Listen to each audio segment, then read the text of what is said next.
اس کے اندر سے ایک اور جسم نکلتا ہے۔ یہ جسم کھاتا بھی ہے، پیتا بھی ہے۔ اگر اسے سانپ یا اژدہا نظر آ جائے تو وہ ڈر کے اٹھ جاتا ہے اور اس کا جسم پسینے سے شرابور ہو جاتا ہے اور سارا دن وہ سانپ کی دہشت محسوس کرتا رہتا ہے۔ کیوں بھئی، ایسا ہوتا ہے؟ جواب: جی ہاں، ایسا ہوتا ہے۔ کوئی آدمی کسی باغ اور مرغزار میں چلا جائے، وہاں پھول ہوں، نغمہ سرا پرندے ہو، وہ صبح اٹھ کر کہتا ہے کہ میں نے بہت اچھا خواب دیکھا۔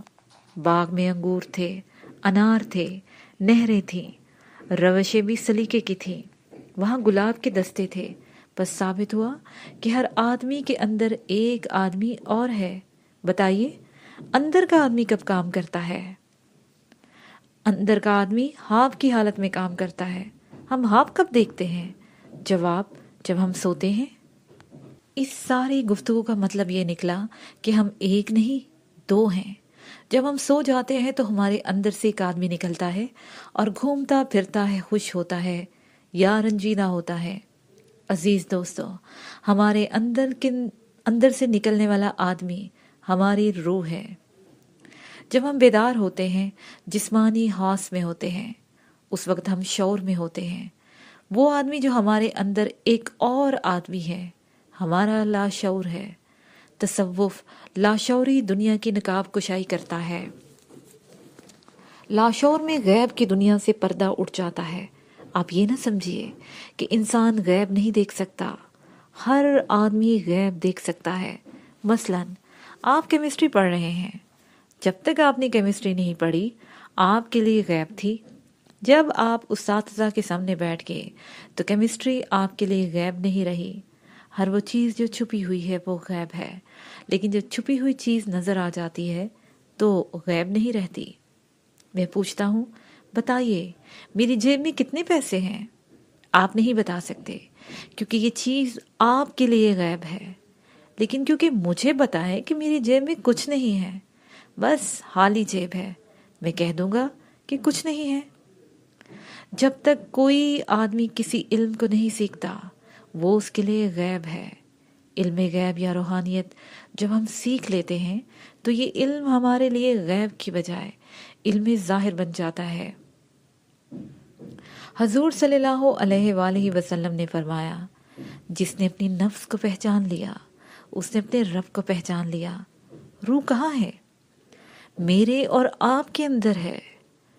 ہم جب تک اس روح کو تلاش نہیں کریں گے، اپنے اندر نہیں جھانکیں گے، مراقبہ نہیں کریں گے، خالصتاً اللہ کی عبادت نہیں کریں گے، رسول اللہ صلی اللہ علیہ وآلہ وسلم اور انبیاء علیہ السلام کی طرز فکر کے مطابق زندگی نہیں گزاریں گے، ہم روح سے واقف نہیں ہوں گے۔ میں آپ سے کچھ سوال کرتا ہوں، پھر آپ خواتین و حضرات سوال کیجیے گا۔ میری عمر اس وقت 76 سال ہے۔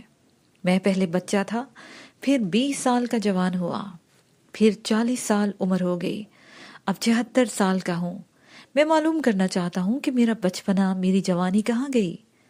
جواب: غیب میں چلی گئی۔ میں ایک دن مر جاؤں گا، مرنے کے بعد کہاں چلا جاؤں گا؟ جواب: غیب میں۔ بتائیے، جب 76 سال کی زندگی غیب میں چلی گئی اور میں مرنے کے بعد غیب میں چلا گیا تو زندگی غیب کے علاوہ کیا ہوئی؟ اس بات کو دوسری طرح سے سمجھنے کی کوشش کرتے ہیں۔ آپ کو پتا ہے کہ جب تک ماں کے پیٹ میں روح نہیں آتی ہم پیدا نہیں ہوتے۔ روح کہاں سے آئی؟ جواب: غیب سے۔ اور مرنے کے بعد روح کہاں چلی گئی؟ جواب: غیب میں۔ میں اپنے اسٹوڈنٹس اور اساتذہ اکرام سے پوچھتا ہوں کہ زندگی غیب کے علاوہ کیا ہے؟ ماشاءاللہ یہاں اتنے لوگ بیٹھے ہیں، کوئی ایک دم بڑا نہیں ہو گیا، سب بچے تھے۔ ہم سب غیب سے آ رہے ہیں اور غیب میں جا رہے ہیں۔ اسی معمے کو جو علوم حل کرتے ہیں ان علوم کا نام تصوف ہے۔ میں ایک اور بات آپ سے پوچھنا چاہتا ہوں، کوئی آدمی خیال آئے بغیر کھانا کھا سکتا ہے؟ کوئی آدمی خیال آئے بغیر یہاں یونیورسٹی میں آ سکتا ہے؟ کوئی آدمی خیال آئے بغیر سو سکتا ہے؟ کوئی ایک کام بتائیے۔ زندگی میں ہم ہزاروں کام کرتے ہیں، کوئی ایک کام یا عمل آپ ایسا بتائیں جو خیال آئے بغیر ہم کرتے ہیں۔ کوئی عمل ایسا بتائیے جو خیال آئے بغیر ہو سکتا ہو۔ اب سوال یہ ہے کہ خیال کہاں سے آتا ہے؟ آپ سب نے اجتماعی طور پر فرمایا ہے کہ کوئی کام خیال آئے بغیر نہیں ہوتا۔ خیال آئے بغیر ہم روٹی نہیں کھا سکتے، خیال آئے بغیر ہم پانی نہیں پی سکتے، خیال آئے بغیر ہم یونیورسٹی نہیں آ سکتے۔ خیال کہاں سے آتا ہے؟ خیال کہاں سے آتا ہے؟ ہمارے پاس اس کے علاوہ کوئی جواب نہیں کہ غیب سے خیال آتا ہے۔ غالب نے کہا ہے عالم تمام حلقہ دوام خیال ہے۔ اللہ تعالیٰ نے کہا کن، کن کہنے کے بعد کائنات بن گئی۔ کائنات میں آپ بھی ہیں، میں بھی ہوں، ڈاکٹر غلام مصطفیٰ صاحب بھی ہیں۔ پیارے بچوں، ہم کہاں بنے؟ غیب میں بنے۔ غیب سے چل کر ہم اس دنیا میں آ گئے اور یہاں سے چل کر پھر غیب میں چلے گئے۔ اگر کوئی انسان اپنی اصل سے واقف نہیں تو اس نے اپنی زندگی کا مقصد پورا نہیں کیا اور وہ انسانوں کی صف میں کھڑا نہیں ہو سکتا۔ اللہ تعالیٰ نے انسان کو سیکھنے، پڑھنے، مشاہدہ کرنے کی صلاحیتیں عطا کی ہیں۔ اگر وہ کوشش کرے تو کامیاب ہو جائے گا۔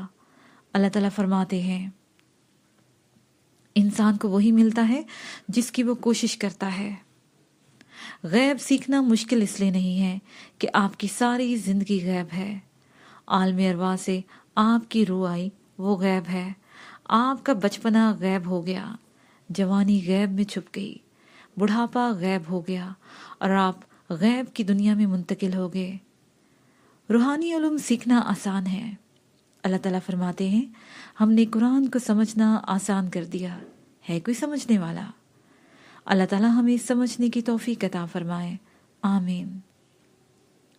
محترم جناب غلام مصطفیٰ صاحب، وی سی بہاؤالدین ذکری یونیورسٹی، جناب نور الدین جامی صاحب، جناب ظفر اللہ صاحب اور دیگر اساتذہ اکرام، طالبات اور طلباء، آپ سب خواتین و حضرات کا شکریہ۔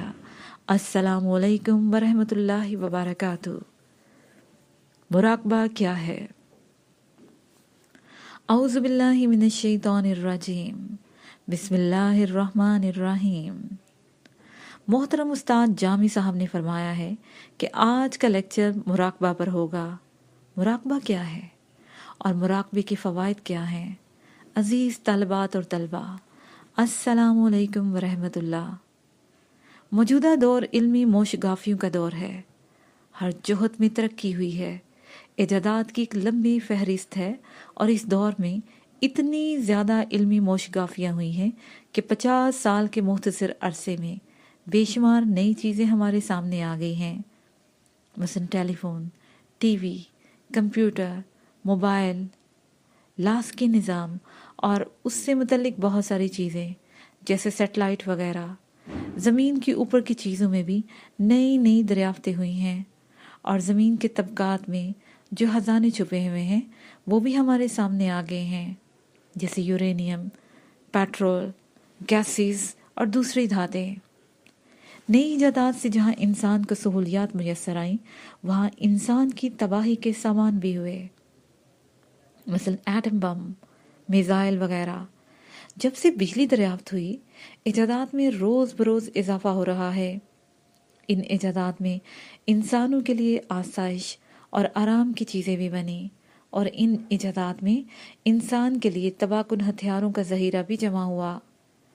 جس دور کو ہم ترقی کا دور کہتے ہیں اس کے پیچھے وسائل کی بہتات ہوئی ہے۔ آرام اور آسائش کا ہر سامان میسر آیا ہے۔ 6 مہینے کا سفر گھنٹوں میں طے ہو جاتا ہے، بلکہ یہ کہنا مناسب ہوگا کہ دنیا ایک کمرے میں آ گئی ہے۔ دنیا اتنی مختصر ہو گئی ہے کہ ہمیں ایک کمرے کے برابر نظر آتی ہے۔ لباس کے معاملے میں، سواری کے معاملے میں، بلڈنگوں کے معاملے میں، گھروں کے متعلق ہر جگہ آپ کو ترقی نظر آتی ہے، لیکن بڑی مایوس کن بات ہے کہ یہ سب کچھ ہونے کے باوجود انسان پریشان ہے۔ سکون کم ہوتے ہوتے اتنا کم ہو گیا ہے کہ انسان سکون کی تلاش میں سرگرداں ہے۔ کاریں مہیا ہو گئیں، ہوائی جہاز بن گئے، ان کاروں سے اور ہوائی جہازوں سے انسانی مسائل میں کمی نہیں آئی۔ 50 سال پہلے اتنی ہی بیماریاں نہیں تھیں جتنی آج ہیں۔ 50 سال پہلے ہائی بلڈ پریشر اور لو بلڈ پریشر کی بیماریاں تو تھیں، کتابوں میں ان کا تذکرہ بھی ہے، علاج بھی ہوتا تھا، لیکن یہ بیماری گھر گھر نہیں تھی۔ اگر کسی کو ہارٹ اٹیک ہو جاتا تھا تو وہ اخبار کی شہ سرخی بن جاتا تھا۔ اب صورتحال یہ ہے کہ آپ کارڈیالوجی ہسپتال جائیں، مریضوں کے لیے کوریڈور میں جگہ ہی نہیں ہے، 3 مہینے میں نمبر آتا ہے۔ یہی حال دوسرے امراض کا ہے۔ جس شخص کو دیکھو وہ بیمار ہے۔ ہر خاندان میں آپ کو کینسر کے مریض مل جائیں گے، اسی طرح شوگر کا مرض ہے۔ پہلے بھی لوگ شکر کھاتے تھے، پہلے بھی لوگ اسی دنیا میں رہتے تھے، یہی ان کی غذا بھی جو ہماری غذا ہے، لیکن شوگر کا تذکرہ شاذ و نادر ہوتا تھا۔ آج شوگر کا مرض عام ہو گیا ہے۔ بتایا جاتا ہے کہ امریکہ میں ہر 5ویں یا تیسرے آدمی کو شوگر کا مرض لاحق ہے، اور اس میں بوڑھے، جوان اور بچوں کی کوئی شرط نہیں۔ آج کی ترقی دراصل ترقی کا فسوں ہے۔ اس ترقی کے پیچھے انسان بے چین ہے، مضطرب ہے۔ گردوں کا ٹرانسپلانٹ، جگر میں ہیپاٹائٹس، قلبی امراض، السر، آنتوں میں زخم، طرح طرح کے بخار عام بات ہو گئی ہے۔ جب ہم مذہب کے حوالے سے بات کرتے ہیں تو مذہب ہمیں ایک عقیدے پر قائم رہنے کی تلقین کرتا ہے، اور عقیدہ یہ ہے کہ اللہ کو وحدہ لا شریک مانو، اللہ کو اپنا کفیل سمجھو، اللہ کو اپنا محافظ مانو۔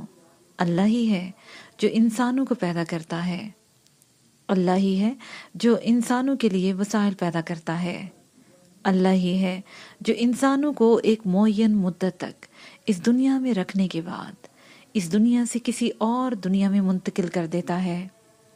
ہونا تو یہ چاہیے تھا کہ ترقی کے ساتھ ساتھ جب ہماری شعوری استعداد میں اضافہ ہوا تو اللہ کے ساتھ ہمارا تعلق بھی زیادہ ہوتا، عقیدے میں بھی پختگی آتی، لیکن ترقی کے ساتھ ساتھ ہم عقیدے کے اعتبار سے بھی اپنے اسلاف کے مقابلے میں بہت پست ہیں۔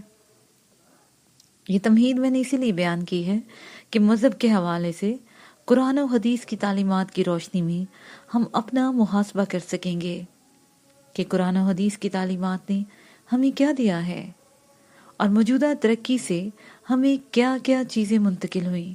اور جہاں تک ترقی کا تعلق ہے، کوئی بھی باشعور آدمی ترقی ہونے سے انکار نہیں کر سکتا۔ ہم اپنے پیاروں سے، اپنے عزیزوں سے، اپنے رشتہ داروں سے پاکستان میں بیٹھ کر امریکہ بات کر لیتے ہیں، بلا شبہ یہ ترقی ہے۔ پہلے 6 مہینے سفر کر کے حج کرتے تھے، اب 6 گھنٹوں میں جدہ پہنچ جاتے ہیں۔ میں یہ کہنا نہیں چاہتا کہ ترقی نہیں ہوئی، ترقی ہوئی ہے، لیکن مادی ترقی کے ساتھ روحانی اقدار کم ہو گئی ہیں۔ اس ترقی سے ہمارے اندر سے مذہب کا تصور کمزور ہو گیا، اور جیسے جیسے مذہب کا تصور کمزور ہوا، اسی مناسبت سے ہم لوگ پریشانیوں میں، بیماریوں میں اور نئی نئی الجھنوں میں مبتلا ہو گئے ہیں۔ قرآن پاک میں اللہ تعالیٰ کے ارشاد ہے، اللہ کا ذکر کرنے سے اطمینان قلب حاصل ہوتا ہے۔ اللہ کے ذکر سے کیا مراد ہے؟ ایک ذکر تو یہ ہے کہ ہم رات دن اللہ کا ذکر کرتے ہیں۔ مثلا صبح سے رات تک اگر آپ ڈائری بنائیں اور جتنی بار اللہ بولا جائے اسے ڈائری میں لکھ لیں، اس کی تعداد سینکڑوں تک ہو جائے گی۔ اللہ مالک ہے، جو کچھ دیتا ہے اللہ کے حکم سے ہوتا ہے۔ ذکر سے مراد یہ ہے کہ جب آپ کسی آدمی کا، کسی دوست کا، کسی رشتہ دار کا نام پکاریں، مثلا آپ کی کوئی سہیلی ہے حمیدہ، جیسے ہی آپ حمیدہ کہتے ہیں تو حمیدہ کی شخصیت، اس کا سراپا آپ کے سامنے آ جاتا ہے۔ آپ کی 2 دوست ہیں، دونوں کا نام حمیدہ ہے، ایک کا رنگ گورا ہے، ایک کا رنگ کالا ہے۔ جب آپ کالے رنگ کی حمیدہ کو آواز دیں گی تو گورے رنگ کی حمیدہ کا تصور قائم نہیں ہوگا، اور جب گورے رنگ کی حمیدہ کو آواز دیں گی تو کالے رنگ کی حمیدہ کا تصور قائم نہیں ہوگا۔ جب آپ کہتی ہیں اماں، تو ماں کی شخصیت کے متعلق، ماں کی مامتا سے متعلق، ماں کی خدمات سے متعلق،